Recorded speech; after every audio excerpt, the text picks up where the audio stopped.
નમસ્કાર. ઉત્તરાખંડ શાસન કે જ્યાં ભારતીય જનતા પાર્ટી શાસન કરે છે અને ડબલ એન્જિન સરકાર ચલાવે છે,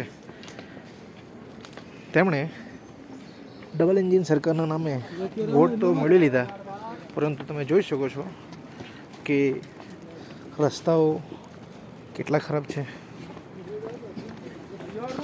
આ રસ્તાઓ પરથી પસાર થવું કેટલું અઘરું છે, તેમજ આ રસ્તાઓને કદાચ વર્ષોથી રિપેર પણ નથી કરાયા.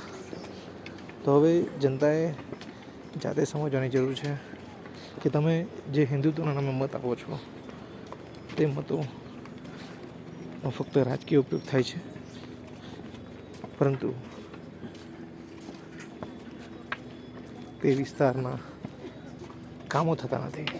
જય હિન્દ.